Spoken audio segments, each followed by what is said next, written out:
Hi everybody, welcome back to ERM 4354. We are on assignment 9, and I'm not sure actually if this is the last one or not, but we're in the big leagues now. And um there's a big difference between assignment 9 and I can't remember if it was assignment 6 or 7, but basically the big difference is we have three new risks, and it's forex, commodity, and asset valuation. They're still considered non-core risk, which means basically um, things that are incidents or accidents that happen randomly that are not part of core operations. Now you might be like, I mean, what is core operations? Core operations actually right here, and we're not going to be focusing on that for this assignment, but core operations are basically, let's say a firm like General Motors, like Dr. Miller talks about all the time. General Motors, their core operations are making cars.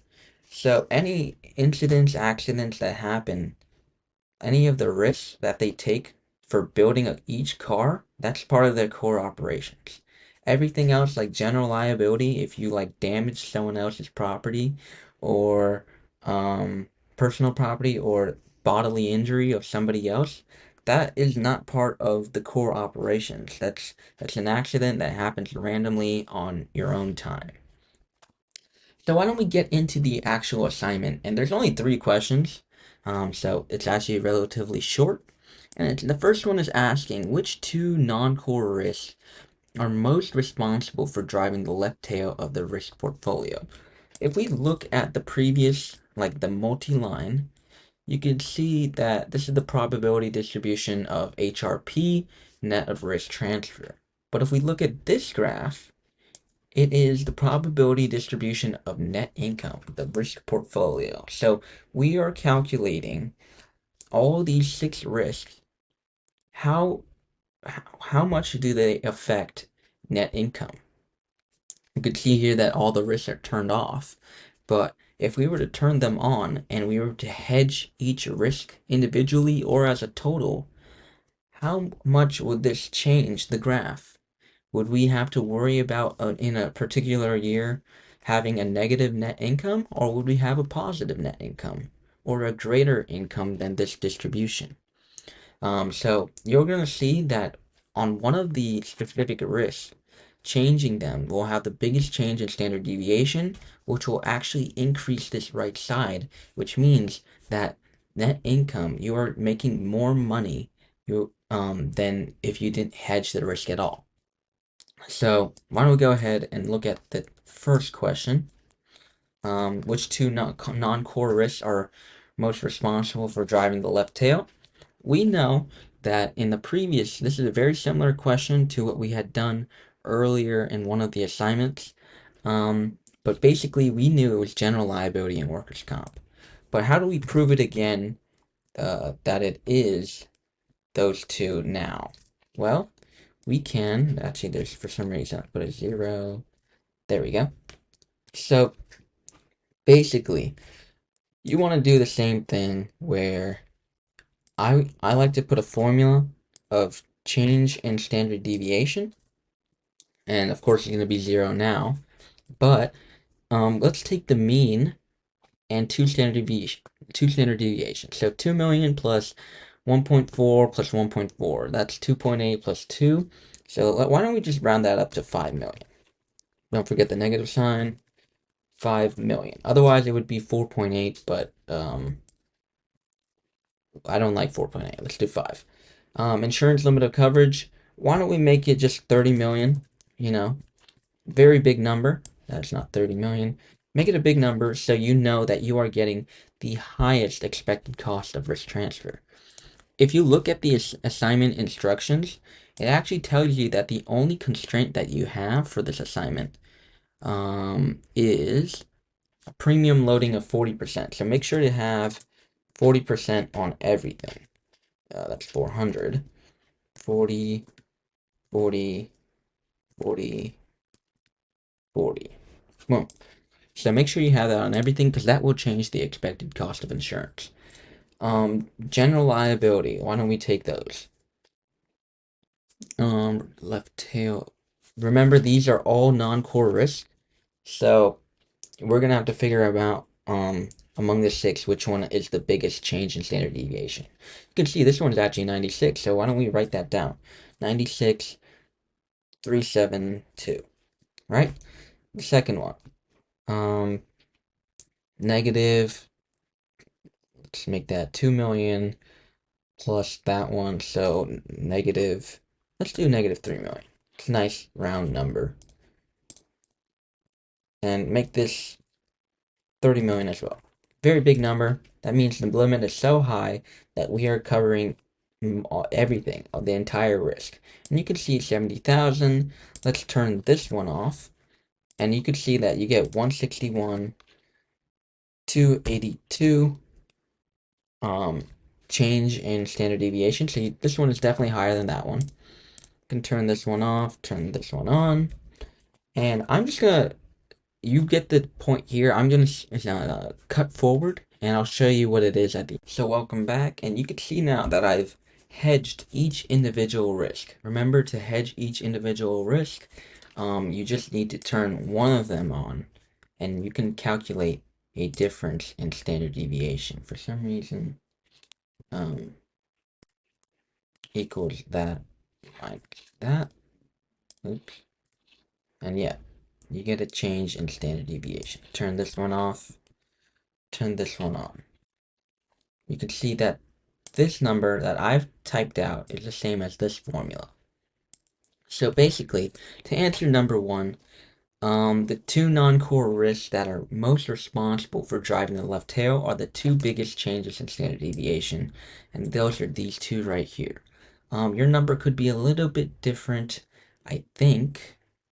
Uh, Yeah, a little bit different if you choose like different retentions or a different, yeah, what if we change the retention real quick? Let's say it was like,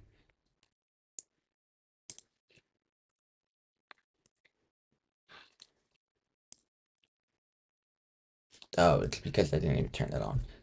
You could see if you change the retention, you would get a little bit different of a number. So it just depends on how much you choose for the retention, but as long as your limit is higher than the worst case scenario, you're going to get the right numbers or the correct range of numbers.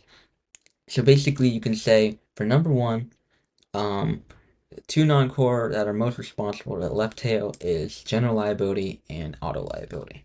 How did you arrive at this answer? I was calculating the change in standard deviation by turning on and off individual risks. And general liability had the changes, and the biggest change, or the largest change, of around 160,000. And auto here with 96,000. And um, yeah, you just had to make sure the retention was proper. For me, I did the mean plus two standard deviations for each risk, and I set the limit to well above the worst case scenario. So now for the second question, you can see here, it says, what happens if you only hedge the Forex risk? You can see that if you do this, risk hedge, you only get a change in standard deviation of 70. Compared to general liability, 161,000, only 70 you get from it.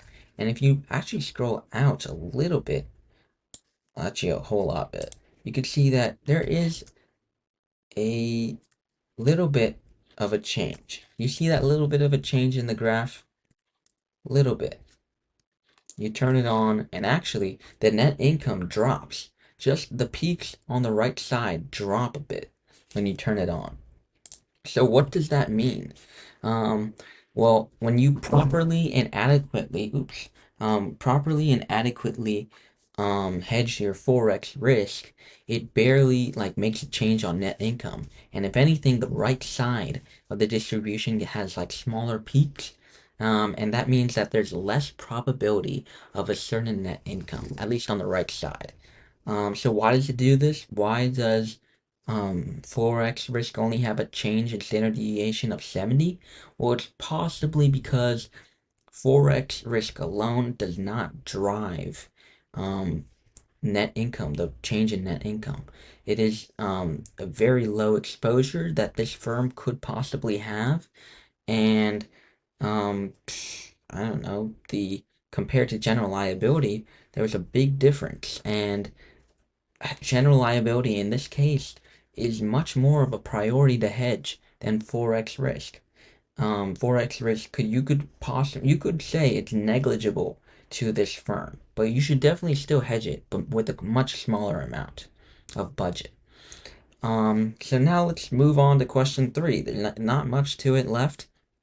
So basically it asks, put a $50,000 budget for each risk. Remember to have the 40% loading cost or loading percentage, and it's asking which one would generate the most value and the least value, and what does that mean for you? So I've already done it with 50,000. I'm going to turn all of them on. You can see that there's a 50,000. That's not a one. Um, and you can see that I put 50,000 budget on each and every one of them. A 40% loading percentage, and I've calculated the difference of in standard deviation for each and every one.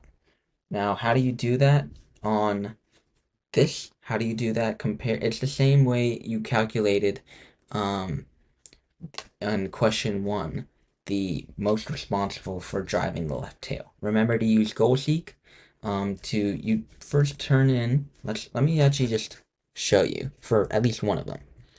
So you got 40,000 or 40%, and we're gonna take let's see, the mean plus two standard deviations. Let's make that 5 million. Is that actually is two standard? Yeah, 5 million. And let's say negative not negative, $13 million worth of retention. That's 1.3.